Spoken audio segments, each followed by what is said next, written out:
Hello everyone, welcome back to Diksha Karnataka YouTube channel. So your FA1 exam is coming and you are thinking that sir from where I should review, from where I should revise or from where I should start my preparation. So don't worry, we are going to bring each and every chapter that is there in your FA1 in our channel. So first of all, if you are watching us for the first time, don't forget to subscribe to our channel. That is very important for us as well as you, because obviously you don't want to miss out on any FA1 chapter. And also we are going to cover in so this is a recorded session. Later on we will also be doing a long live session where we will be doing a lot of question solving, question practice, numerical practice, etc. So don't forget to subscribe as well as like this video so that I get more inspiration to make more such videos, right? So let's start. So today our chapter is electric charges and fields. So the first chapter, and it will be one short video specifically aimed at your PU revision. Okay, we will discuss all the theories, all the concepts from this chapter for mainly for your PU. As we have already covered this chapter for KCET, you can go check that out as well. That is covered in 4 parts including KCET PYQs. So that is also available in our channel. So let's start with the important concepts of this chapter that obviously we are going to cover. Not only this, there will be many more things that we will cover in this chapter. So electric charges and properties of electric charges, Coulomb's law, the most important concept from this chapter, electric fields and field lines, electric dipole and dipole moment, electric flux and Gauss's law. So these are the major chapters, major concepts that we are going to discuss in today's session. So let's start with electric charge. So few things that you may know, may not know. So my duty is to remind you, and if you do not know, you study from here, right? So points to remember: there are 2 types of charges, positive charge and negative charge. We already know positive charge and negative charge. If you go into the structure of an atom, okay, if you go into the structure of an atom, the central part of the atom is positively charged nucleus, and then we have electrons orbiting around it, right? That is the basic structure of atomic structure. It is much more complex than that, but in basics we can still consider this to be a positively charged center and electrons being moving around it, right? Now, so this is positive charge and electrons are basically negative charge. And if you know what are the positive charges are protons. Protons are positively charged particles. Now, like charges repel each other and unlike charges attract each other. So if the charges, both of the charges are positive, both charges suppose are positive, they will repel each other. Both charges are negative, they also will repel each other. But if one charge is positive, one charge is negative, then they will attract each other. So if the charges are same, they repel. The charges are opposite, they attract. In a neutral object, positive and negative charges are balanced, or you can say that positive and negative charges are equal. So if the atom is neutral, atom by definition it is neutral, okay, and in that case total number of electrons are equal to total number of protons. So you can say that number of electrons are equal to number of protons in neutral objects. Okay, to charge a neutral object we need to add or remove electrons. Electrons are negatively charged. To make it object charge, we have to add or remove only one and only electrons. Protons cannot be removed. Now what is the reason behind that? Because protons are sitting quietly inside the nucleus and it has a lot of companions, other protons, neutrons, etc. So they are having a party, they are having a discussion in between them. They are playing free fire inside the nucleus. They are saying, I don't want to go out, I will stay here, I will play free fire inside my room, right? Electrons on the other hand, they are working hard, they are moving around, they are going from here to there, and they are actually, if you move the electron, then only it will be positively charged. If you add electron, it becomes negatively charged. Okay, if electrons are added to the body, it gets negatively charged, and if the electrons are removed, they become negatively charged. So electrons are the only thing that can be added. So for example, if you have a positively charged nucleus, some electrons are orbiting around it. We know that atom can consist of multiple electrons except hydrogen, right? So if you remove one of the electrons out of the atom, then what is left is we have a positively charged core as it is. So suppose 4 electrons and 4 protons were there. Okay, now 4 protons will still be there, but 1 electron will be less. So now we have only 3 electrons. So by nature of imbalance, this will become 1 plus, and we will also have an electron. So this is positively charged atom. Similarly, this will become a negative charge, or if you add one extra electron to it by the form of bonding or any other method, if you add one extra electron to it, then it will become negatively charged. Okay, so if you remove one electron, it becomes positively charged. If you add extra electron, it becomes negatively charged. As simple as that. Gold leaf electroscope is a device that can measure the presence of a charge. So gold leaf electroscope, which something looks like this, which is made up of very thin gold foil. Okay, and it is basically measure the presence of electric charge in a body. Okay, SI unit of charge is Coulomb, and dimension of charge is A into T. Okay, dimension of charge is A into T, and SI unit of charge is Coulomb. Okay, now A is current, T is time, right? So charge comes from the definition of current. Current is Q by T. So from there you can say that Q is equal to AT. Now properties of charges. So very important. There are 3 properties. Now in the exam they will say that mention 3 properties of charges. Now you do not just write the headlines. You have to explain it a little bit so that teacher is sure that you are writing it on your own. You are not copying it. Even if you are copying it from somewhere, you need to write few more points, not only the headlines. Writing the headlines will not give you the perfect marks. So make sure you are explaining it. Charges are additive in nature or additive in nature. What is the meaning of additive? Additive means charges can be added like a scalar quantity, or charges can be added like an algebraic quantity. Algebraic quantity means in algebra we know 2 plus 5 equals to 7. Okay, and 2 minus 5 is minus 3. So charge, quantity of charge, or the amount of charge can be added similar to that. That's why it is called charges are additive in nature. We know that if this is a property of a scalar quantity, if it is a vector quantity, you cannot simply add them and do it. Okay, for vector, for example, if the vectors are at some angle, then even if you add them, suppose this is vector A, this is vector B, if you add them, we know that they are no, you will not get the 2 plus 2 5 here. It will be A square plus B square plus 2AB cos theta. Unless they are in the same direction or opposite direction, you cannot simply add them or subtract them. You have to use the vector addition formula. This is for vector, but charge is a scalar quantity. So that is why you can add them algebraically. So that is basically saying that charges are additive in nature because charge is a scalar quantity. There is an example, Q minus 2Q plus 3Q is equal to 2Q. So if you are writing it, charges are additive in nature, charges can be added algebraically, and give one example, so that is sufficient to get full mark. Charges are conserved in an isolated system. The total charge of an isolated system is always conserved. What is the meaning of isolated system? Isolated system means which is not in contact with anything. For example, this pen at right now it is in contact with my hand.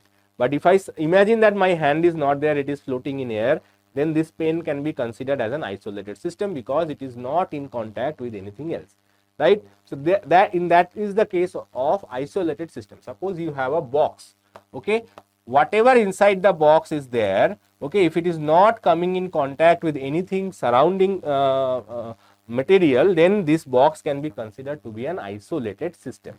Isolated system means it is not exchanging energy or matter with the surrounding. That is the definition of isolated system. For example, I am standing inside this room right now.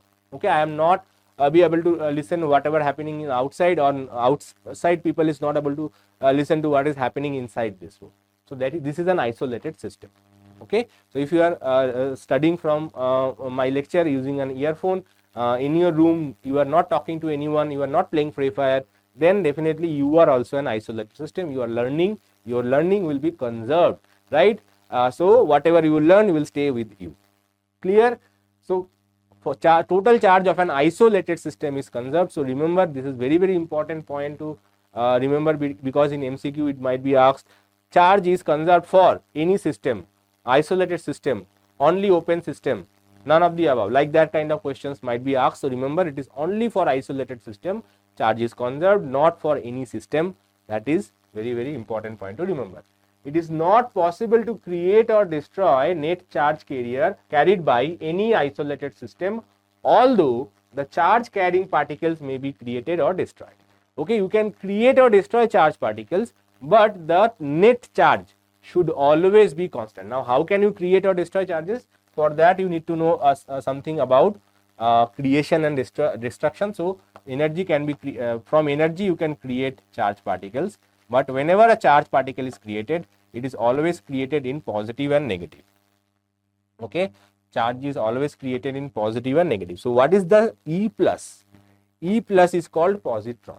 Okay, you don't need to know about it. This is called pair production. Okay, pair production is when from energy, if you are using some energy, from energy, if two separate charges are created, then it is called pair production. Our universe was created through some similar process where positive and negative charges are created. From there, the universe actually formed at the beginning, at the Big Bang level. Okay, those who are interested, but otherwise, this is not in the syllabus. But you should remember, charges can be created or destroyed, but total charge cannot be changed.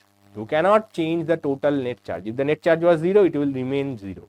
If the net charge was say 1 coulomb, it will remain 1 coulomb, no matter how many charge you create, no matter how many charges you destroy. So if it is isolated system, total charge always constant.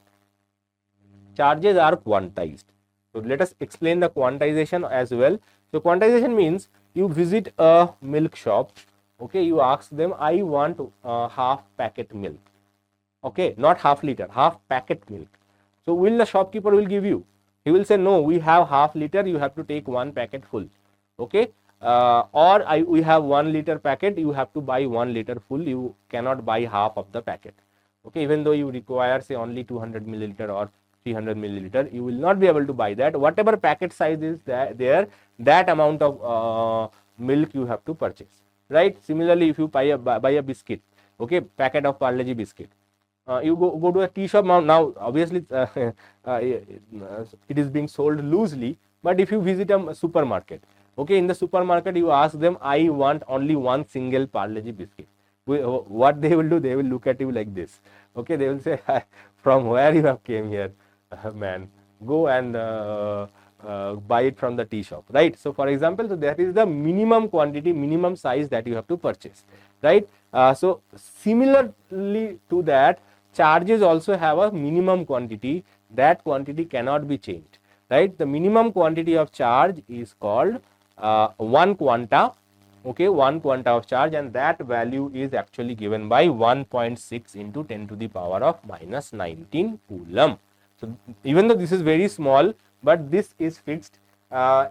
It cannot be less than that. 1.6 into 10 to the power minus 19. That is the minimum quantity for a charge. And every other charge has to be integral multiple of this minimum amount of charge. So you can buy 2 packet, 3 packet, 5 packet, 100 packet, but the packet size is fixed. This is the size of the packet. Okay, so now you can buy thousands of packets, but 1 packet should always have this much minimum amount of charge.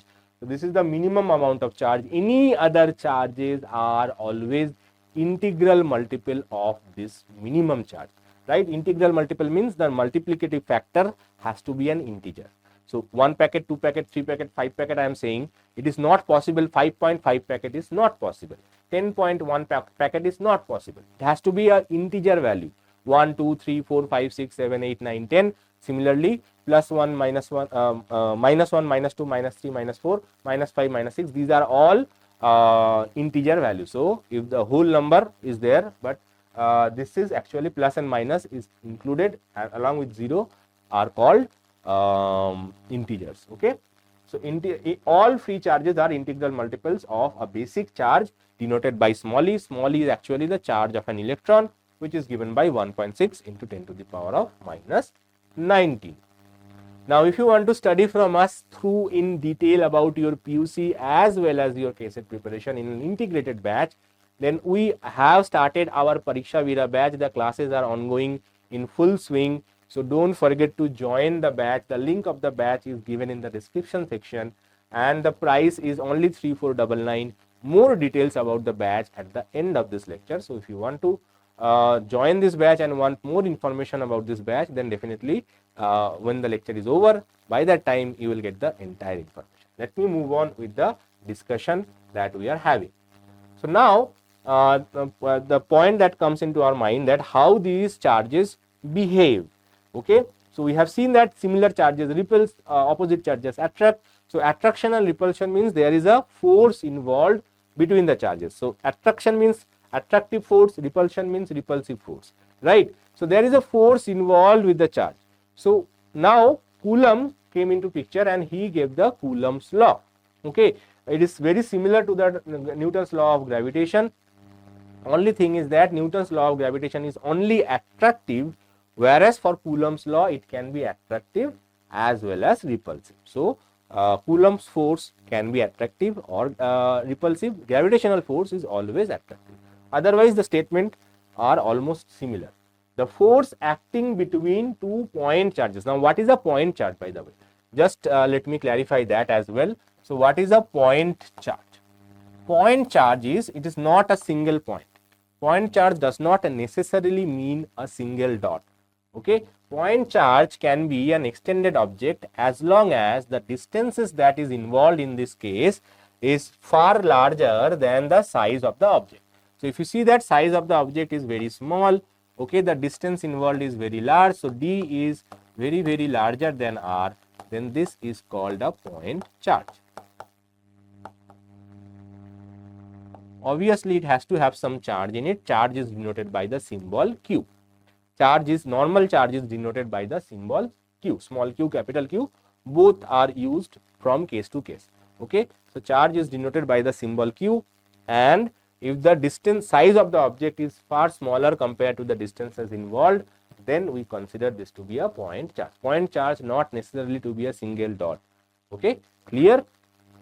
Now force acting between 2 point charges are directly proportional to the product of the magnitude of the charges. So we will see that, and inversely proportional to the square of the distance between the charges. The force acts along the line joining the 2 charges. Okay, what does it mean? So we have 2 charges, Q1 and Q2. The separation between them is denoted by small r. Okay, in most of the cases separation will be denoted by r. So Q1 and Q2 are the 2 charges. The distance between them is small r. So what will be the force? So from Coulomb's law, the force is directly proportional to the product of the magnitude of the charges, and it is also proportional to the inverse square. Okay, it is inversely proportional to the square of the distance. That means inverse proportional. Okay, so it is proportional to Q1, Q2, and it is proportional to 1 upon r square. So whenever 2 quantities are individually proportional, then they can be combined into a single form, Q1, Q2 upon r square. Now if you want to remove this proportionality constant, you have to add a constant of proportionality, which is denoted by small k. Okay, Q1, Q2 upon r square. Okay, this k is called Coulomb's constant. Here this k is called Coulomb constant. It has a fixed value of 9 into 10 to the power of 9 Newton meter square per Coulomb square. Okay, so this is a fixed value of this quantity. In many numerical questions, this k is super important, right? This k can also be written as 1 by 4 pi epsilon naught. This is slightly sophisticated value. So when you are standing in your home, you are just roaming around with the normal dress, but when you are going into some relative's marriage or some ceremony, or some friend's house, you dress up like a little bit better. So this is the home situation. This is the situation when you are visiting their places, right? So this is the real dressed up, good looking dress, and this is normal case. Okay, K is normal, Coulomb's constant, and 1 by 4 pi epsilon naught is the standard. Okay, here epsilon naught is called permittivity of free space or vacuum. Okay, free space, permittivity of free space. Free space is nothing but vacuum. Just to understand, free space means if there is nothing, then that it is called free space, which is same as vacuum. Okay, its value is 8.854 into 10 to the power of minus 12 SI unit. Now for all practical purposes, we have to use it 9 into 10 to the power of minus 12 unless the value is mentioned in the question, especially for numericals. If in the numerical, if this value is mentioned, you have to use this value. If it is not mentioned, you can use 9 into 10 to the power of minus 12. Now don't be confused between this value and that value. This is K value where 10 to the power of 9 is positive. It is epsilon naught value which is 9 into 10 to the power of minus 12. So power is 10 to the power of minus 12. Here power is 10 to the power of 9. So both values are important. This value will not be provided in your numericals. This value, there is a high chance this value will be provided in your numerical question. Okay. So this value you have to memorize. This value is optional, but again you can memorize, not a difficult one. Right. Let's move on. Now one important point here is the Coulomb's law in vector form. Okay, Coulomb's law in vector form, what is that? So they will give you a question where they will ask you Coulomb, mention Coulomb's law in vector form, which is very common in your PU exam. So in that case, you have to draw the diagram. Diagram is compulsory. Do not skip the diagram. So Q1, Q2 for normal Coulomb's law, you can still skip the diagram. You can just mention that two charges separated by Q1 by a distance r, Q1, Q2 are separated by distance r. Then mathematically F is equal to 1 by 4 pi epsilon naught Q1, Q2 by r square. That is okay. But if they are asking you Coulomb's law in vector form, then the diagram is compulsory. So this is the vector form of Coulomb's law.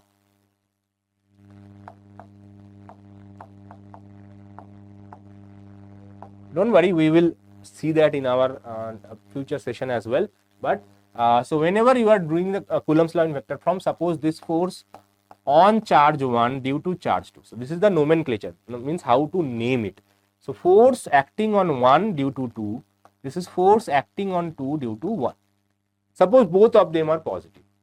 Imagine both of them are positive. So the force 1, 2 will be repulsive in this direction, and force 2, 1 will also be repulsive in the other direction, right? Suppose the unit vector in this direction, say r12 cap, the unit vector in this case is r21 cap. Okay, now you have to write the Coulomb's law in the vector form. This is r vector, r distance.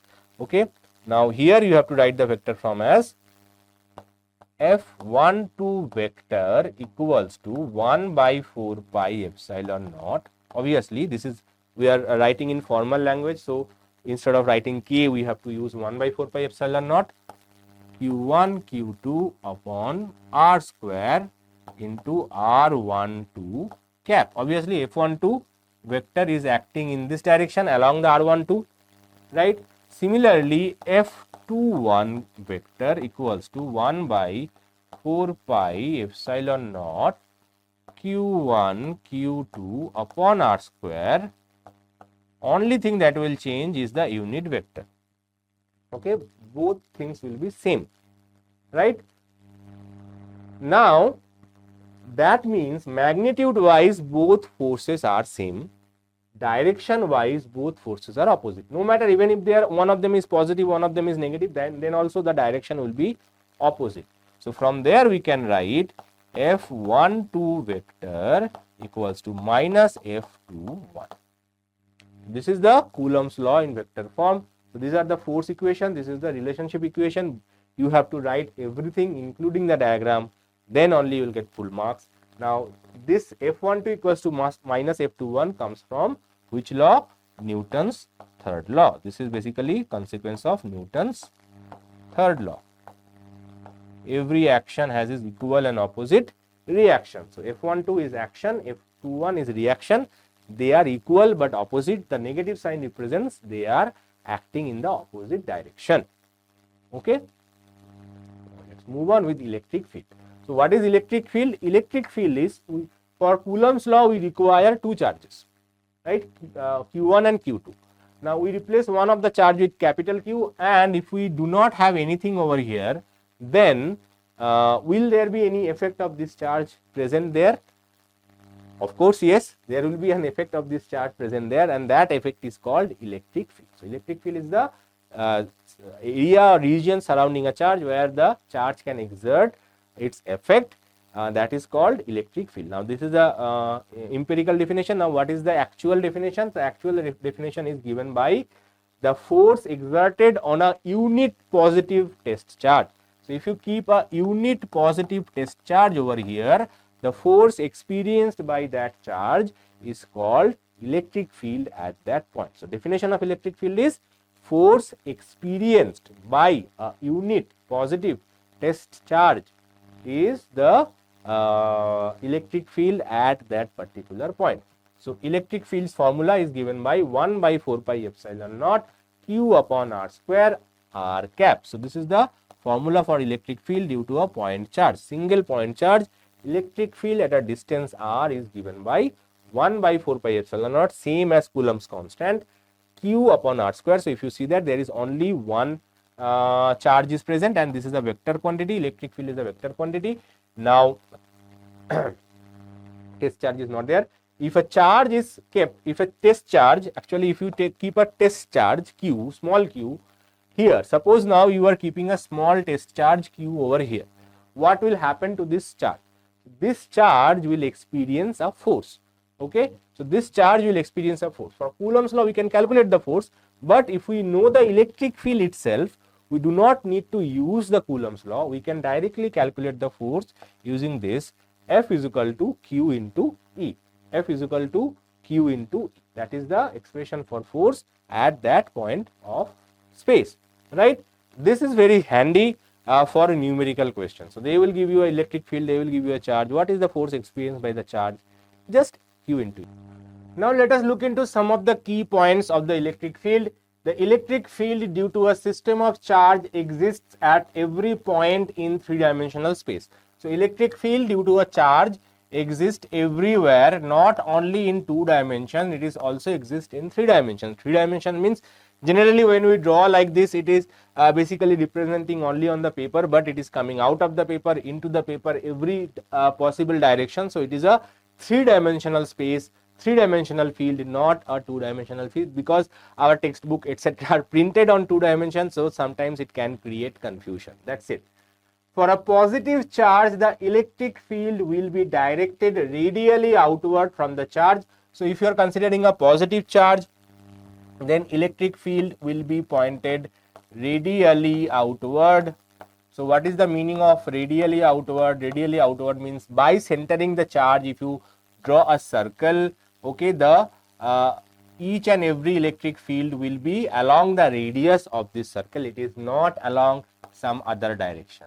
Okay, it is not along some random direction, say some random direction. That is not possible. It is always will be along the radius. So radially outward. Similarly, for a negative charge, the electric field will be radially inward. So if you draw a circle around the negative charge, it will be radially inward. Inward means coming towards. Okay, inward means coming towards it. Okay, so this is radially inward. For a positive charge, it is radially outward. For a negative charge, it is radially inward. Electric field due to a point charge is spherically symmetric. Spherically symmetric with the charge is point charge, positive or negative. If you draw a sphere around it, okay, everywhere around the sphere, electric field will be constant. That is why it is called spherically symmetric. A positive charge experiences a force in the direction. So there is a something is missing here, that is charge. A positive charge experiences a force in the direction of electric field. So if the electric field is in this direction, positive charge will experience a force in the same direction as the electric field. a negative charge experiences a force in the opposite direction of the electric field. Suppose the electric field is in the same direction, but the charge is negative, it will experience a force in the opposite direction. What is the force? Force is Q into E. That's we have seen in our previous part, right? So that means force experienced by a positive charge is in the direction of the electric field. Force experienced by the negative charge is in the opposite direction of the electric field, right? Now, properties of electric field, this is very important, because this is the question that is being asked in the exam, that write 2 properties, 3 properties, 5 properties of electric field. Okay, field lines start from positive charges. So what is the, by the way, what is field lines? Field lines are diagrammatic representation or pictorial representation of electric field. So electric field is a imaginary quantity, it is not really there. Okay, you cannot see it. So for to show that electric field exists somewhere, we have to draw some lines. Those lines are called electric field lines. It's an imaginary line which represents the direction and somewhat magnitude of electric field as well. Magnitude is not possible from one single line, you need multiple lines to understand the magnitude. But yes, basically it's a pictorial or imagery representation, diagrammatic representation of electric field. Okay, where you are explaining electric field using a diagram. Okay, so field lines start from positive charge and end at negative charges. If there is a single charge, it may start or end at infinity. So if there is a positive charge, negative charge, field start from positive, end from negative. Now obviously electric field lines can be curved line, it is not necessarily to be a straight line. It can be a straight line as well, but it can be a curved line as well. So electric field always end at negative but start from positive. If there is a single charge, then it can go till infinity as well. Okay, for positive it will be outward, negative it will be inward. Okay, sometimes they might ask, draw a electric field line for a single negative point charge or single negative positive charge, single positive point charge. So in that case you have to know these diagrams as well. Okay, in a charge free region, electric field lines can be taken to be continuous curves without any breaks. So that means electric field lines are actually continuous line, there is no break in between if another charge is not present. If another charge is present, it can be non-continuous, but otherwise it's a continuous line without any breaks in the charge free region. Two field lines can never cross each other. If they did, the field at the point of intersection will not have a unique direction which is observed. That means two field lines can never cross each other. This is not possible. If this is happening at the point of intersection, electric field will be pointing in two different directions, which is not possible, because being a vector quantity, electric field have a unique direction at each and every point. This is the property of vector, that a vector quantity should have unique direction at each and every point. Okay, the direction can change at individual points, but at single point two different direction is not possible. So that means this intersection is not possible at all. Okay, so intersection of two field lines is not possible. Okay, electrostatic field lines do not form any closed loop. Closed loop means starting point and ending point, if they are same, then it is called a closed loop. As you can see, electric field start at positive, end at negative, that's it, or it goes to infinity. So there is no closing loop here. So if the field goes to infinity and come back to the positive charge again, then you could have said it's a closed loop, but that is not happening for a single charge. Even for a pair of charge or multiple charges, field can start and end at certain points, but it will not come back to the origin. That means closed loop is not possible. Okay, so it's always open loops, so it does not form any closed loops. Electric field in free space decreases as we move in the direction of the electric field lines and vice versa. So if you are moving in the direction of electric field, suppose electric field is here, say E1, electric field here say E2, then obviously E2 must be less than E1. So as you are moving in the direction of electric field slowly decreases, right? Now let's move on to electric dipole. Two equal and opposite charges separated by a small distance is known as electric dipole. Two equal, so plus q and minus q, and their distance is very small, then only it is called a dipole. Dipole means two charges, both of them have same magnitude, but their signs are opposite, then this is called a dipole, provided the distance between them is very small. So two equal and opposite charges, distance between them is very small, then it is called an electric dipole. For example, you consider the most common example of hydrogen chloride. Okay, hydrogen chloride, how does it happen? Hydrogen gives one electron, chlorine gives one electron, and they form a bond, right? And what happens after the bond is formed? Chlorine, being highly electron affinity, for its high electron affinity, it takes away the electron pair towards it. So ideally the electron pair should be staying at the middle provided by hydrogen and chlorine. But because chlorine has high electron affinity, it can attract electron towards it. So it basically moves the electron pair towards it. So that means the chlorine becomes slightly negative and hydrogen becomes slightly positive, and their gap is obviously very small because they are in atomic length, right? So the distance between them is very small. So this is an example of electric dipole. Another example being say OH ion.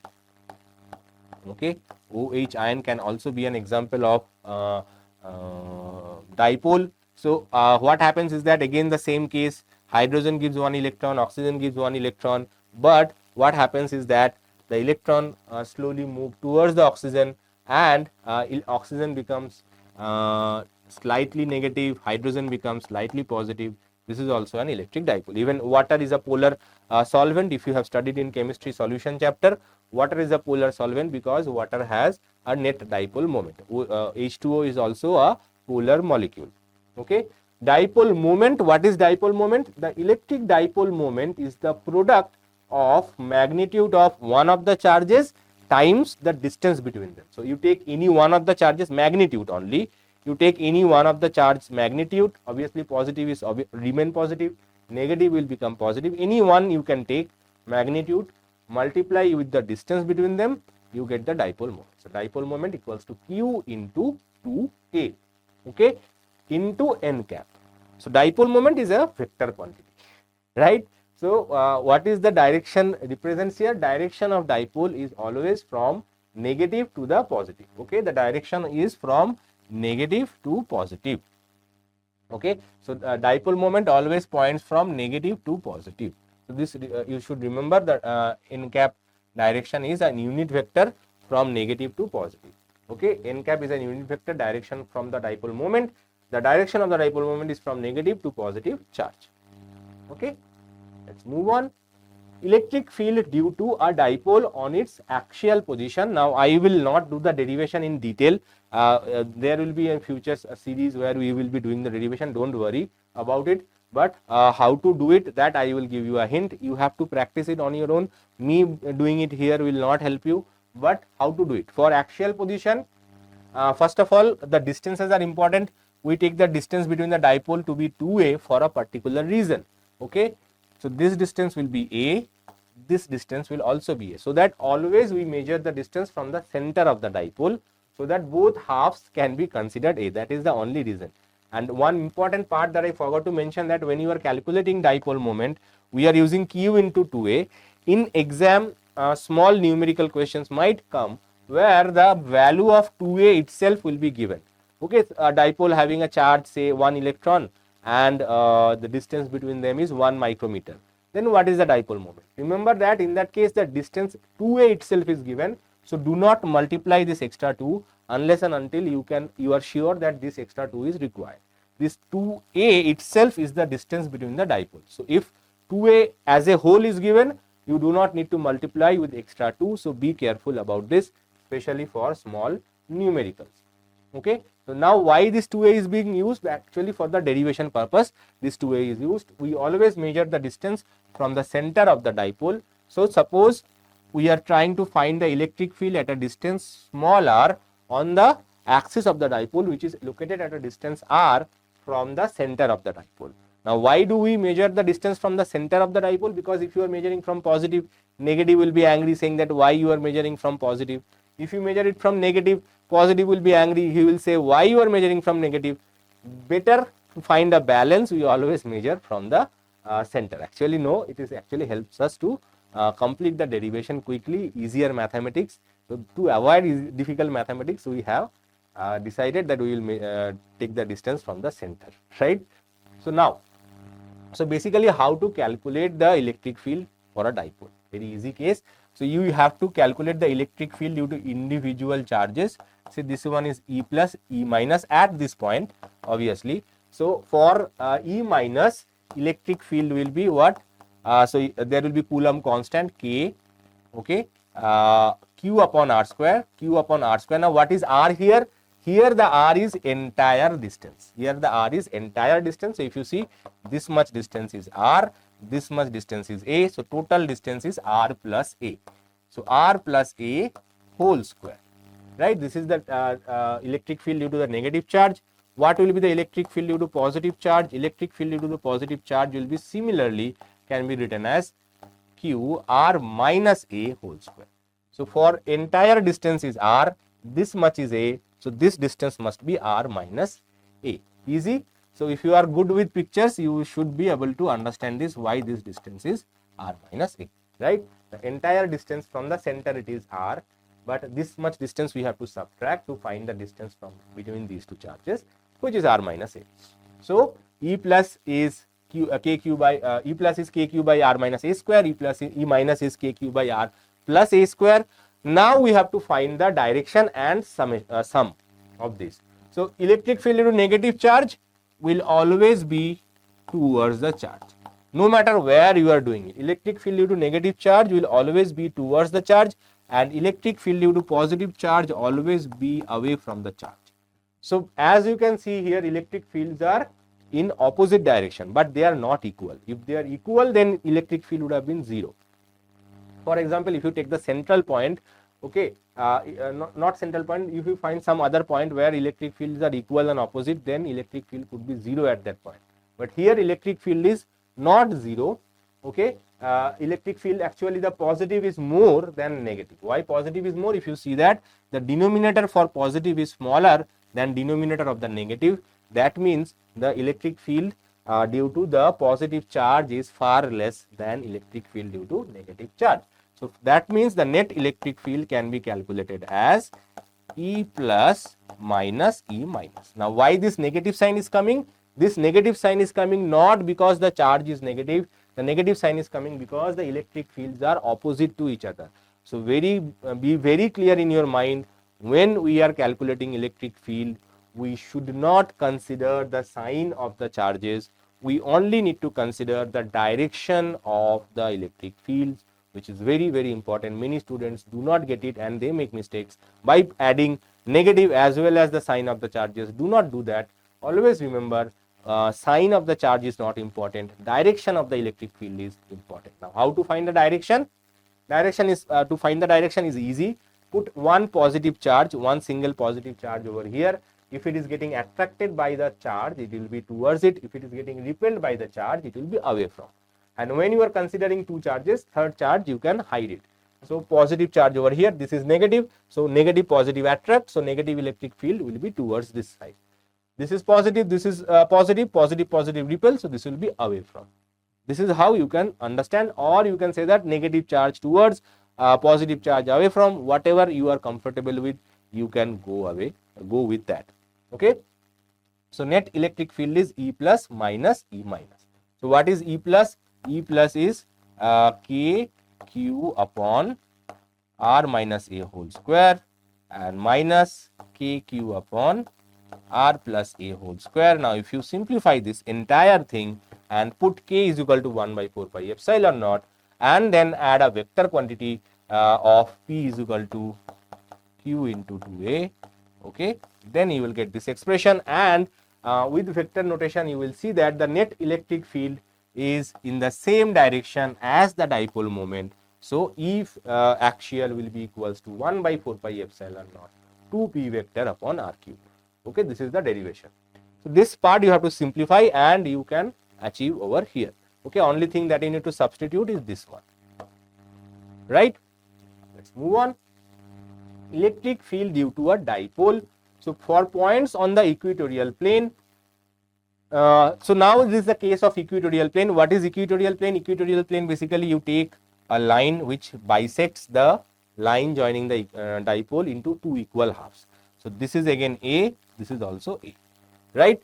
So this is a line which is bisecting this. It is also called perpendicular bisector, and in case of perpendicular bisector, these angles also become same. Okay, these angles also become same. These sides are also become same. So this is an isosceles triangle. Two sides are equal.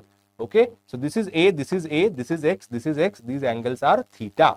Okay, now what will be the net electric field? Again, we will individually calculate the electric fields and then add them vectorially. Now here this is slightly tricky. Here if you see that electric field due to positive is in this direction, electric field due to negative is in this direction. Okay, because for negative it is towards, for positive it is outward. So as you can see, they are not on the same line, so you cannot directly add them. You have to take the help of vector addition. Okay, now how to do that? Again, it is not super difficult. If you see that the distances for both charges are equal, so that means electric field due to positive magnitude should be electric field due to negative magnitude, and say this electric field is given by, just a second, I don't know why it is not working. Okay, electric field due to negative, both are same, say this is say. Okay, and what is this value? This value is simply kq upon x square. Okay, here this distance is known. Always measure the distance from the center. So this distance is known, which is given by r. So now this can be written as kq over. Let me keep it like that for now. We will substitute it later. So now, so this is the electric field due to both of them. Now you cannot simply add them. You have to find some way to add them. So how to do that? You have to divide the positive electric field and the negative electric field into components. So you can divide the positive into y component and x component. Similarly, this negative also you can divide it into y component and x component, right? So if you see that y components are equal but opposite, so y component cancel each other, only x component remains. So now you have to basically add the x component. So the net electric field is actually 2ex.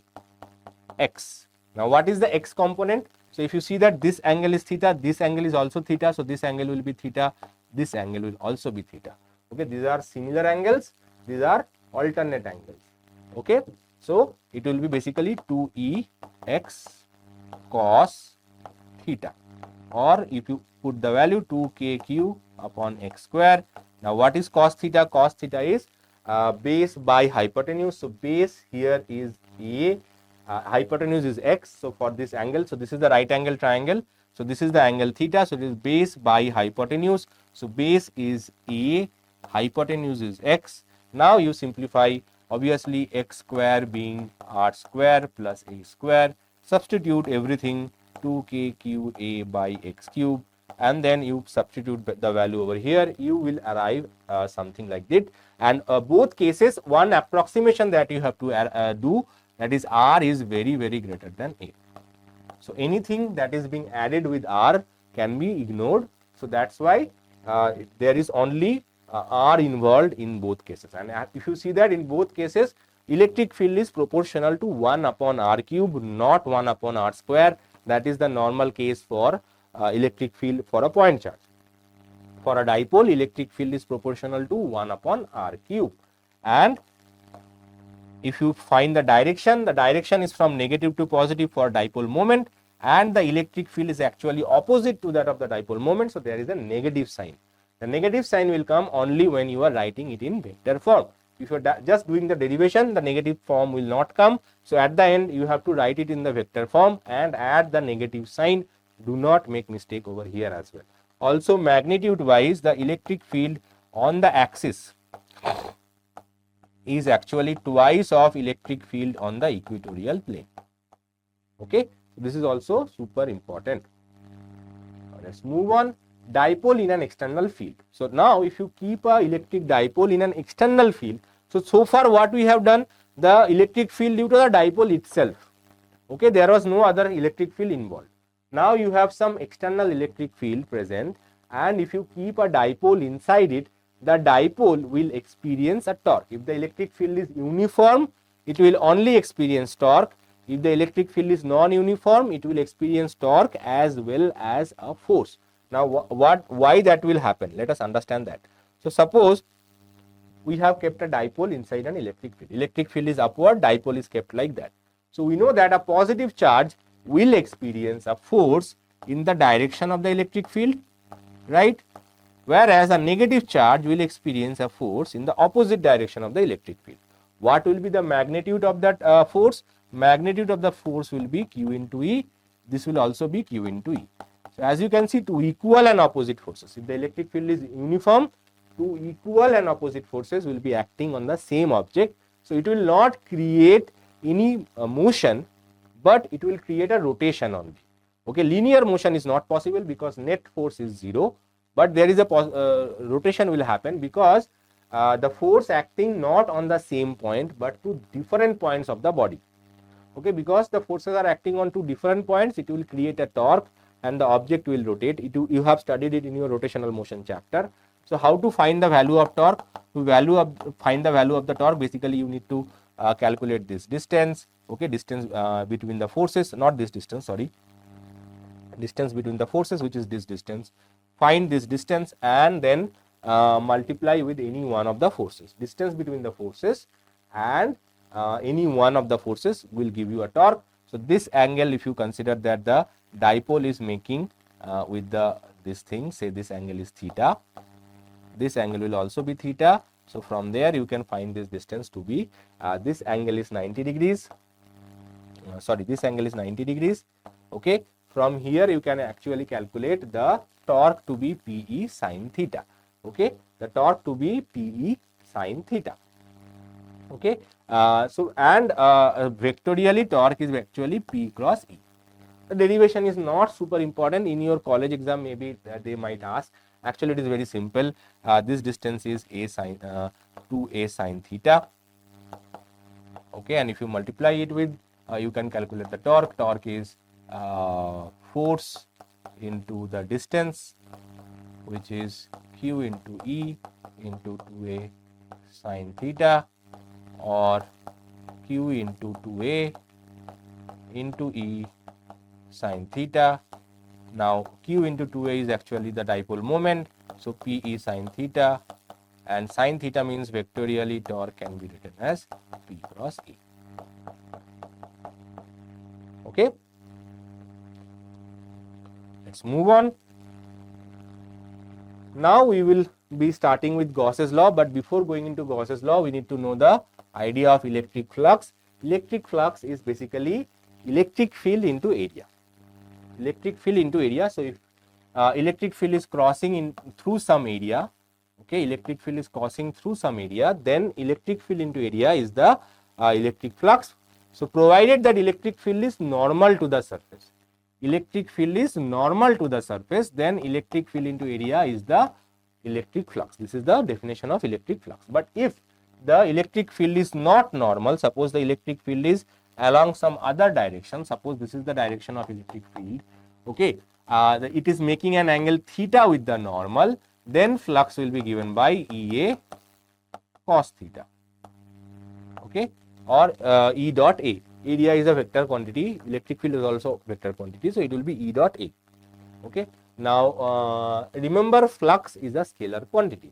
Electric flux is a scalar quantity, whereas E and A both are vector quantities, right? Now based on this electric flux, Gauss's law statement is based, electric flux through a closed surface S is given by phi equals to Q upon epsilon naught, where Q is the total charge enclosed by the surface. I generally write an enclosed over here.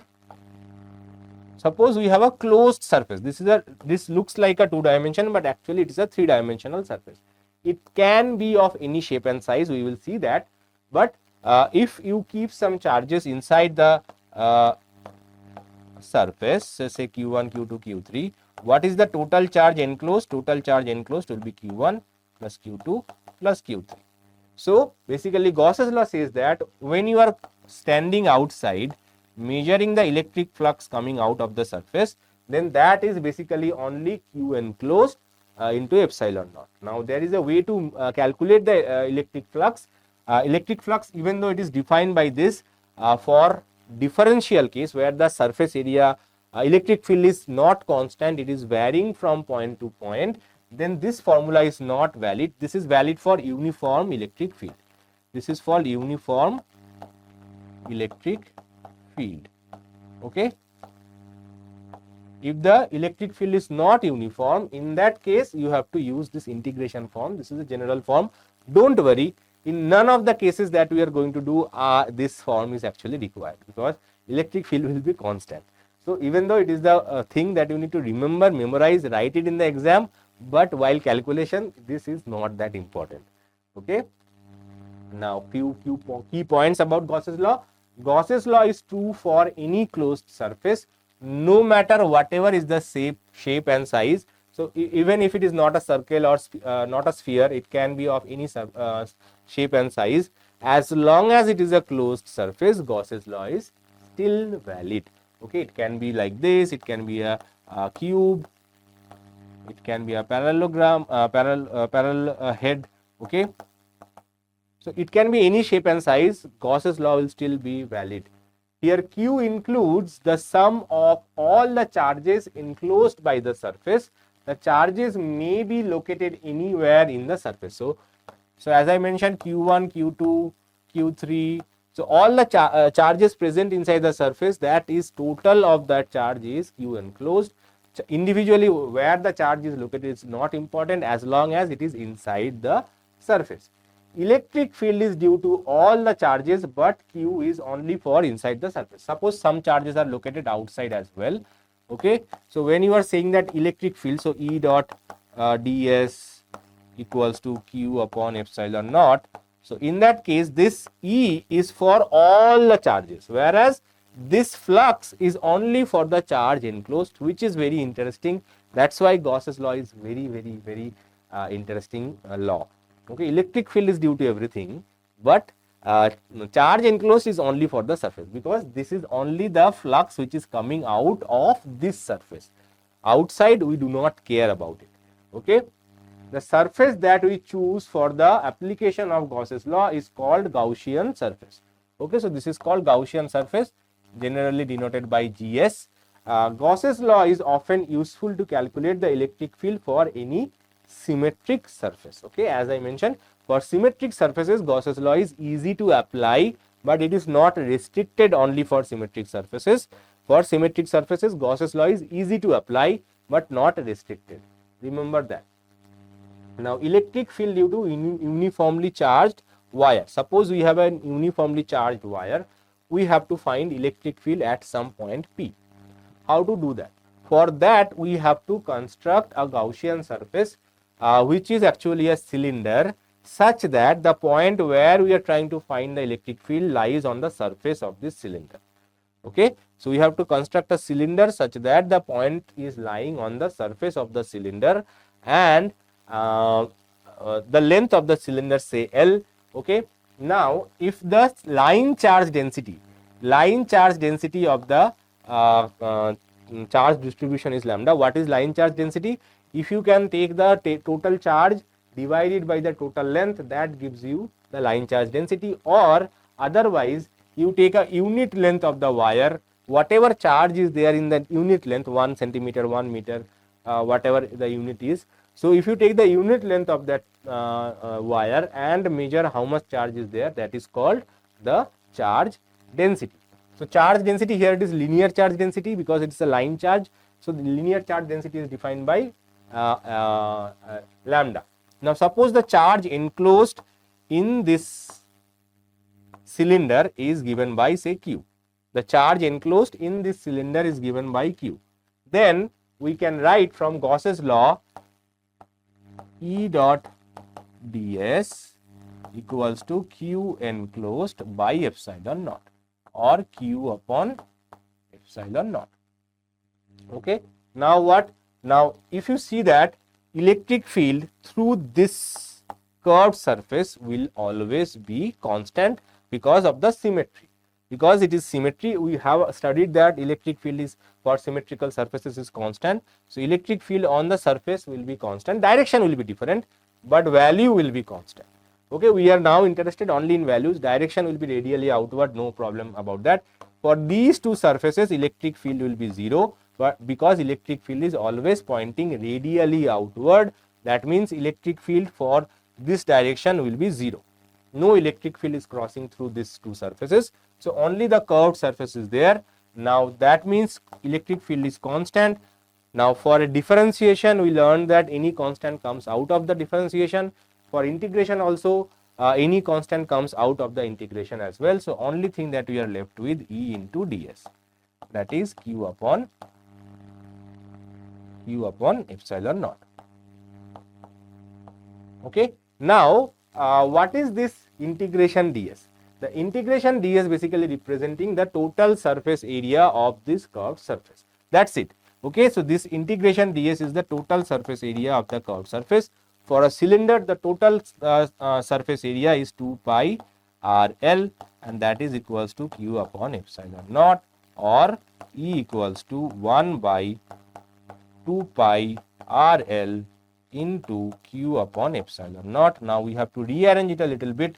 We have to write it like this: 1 by 2 pi epsilon naught Q by RL. Okay, or 1 by 2 pi epsilon naught Q by L by R. Now what is Q by L?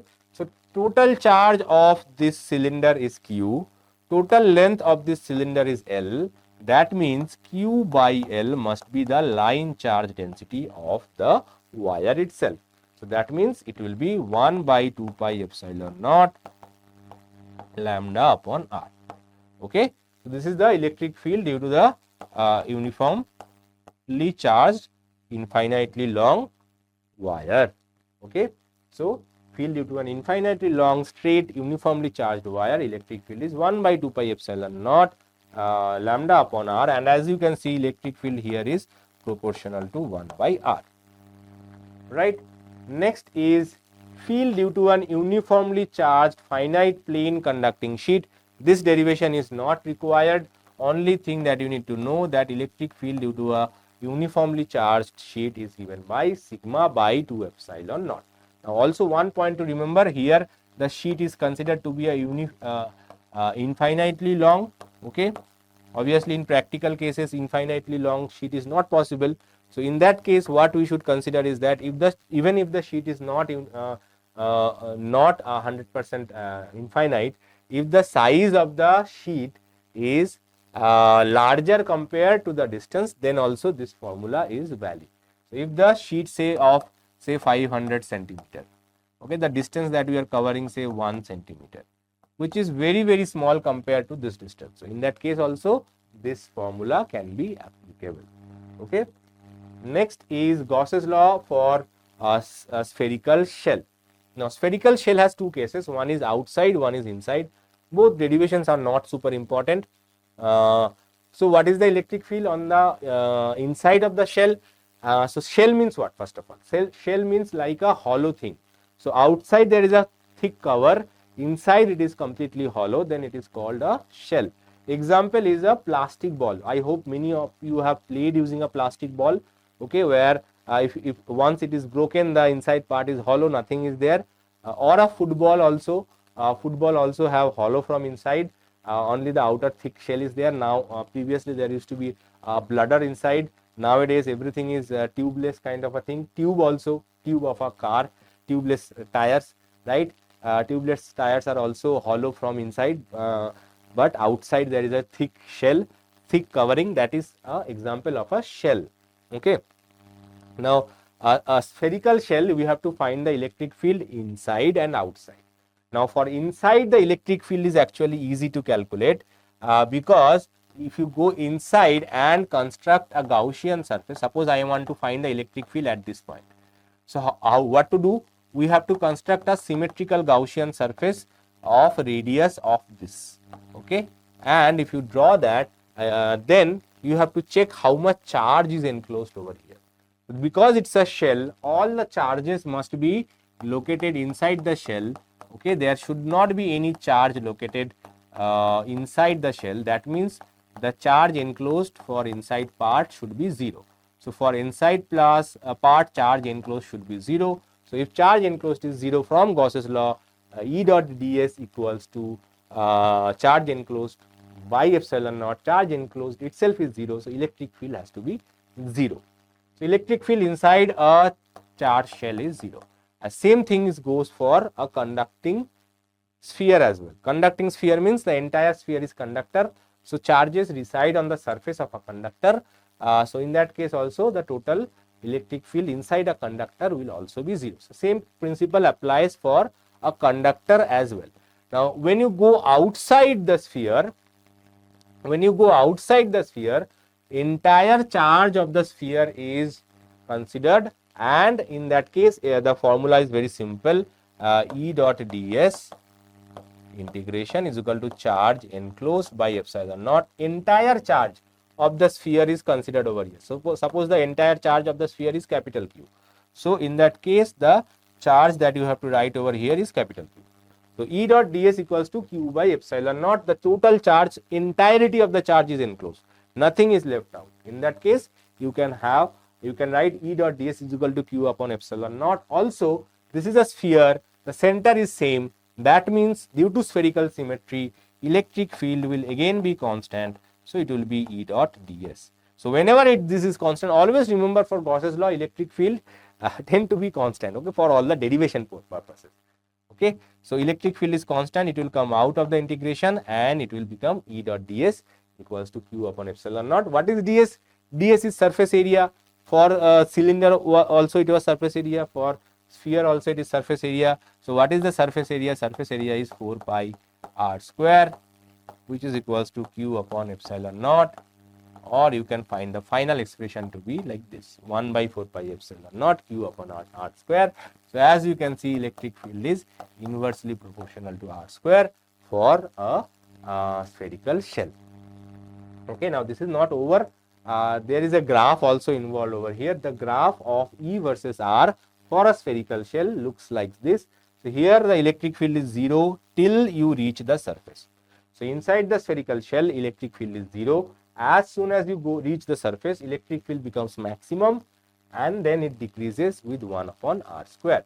So this graph is also important for small objective questions. Now let's solve few example MCQs. 5 MCQs I have picked up, not a lot, but let's try.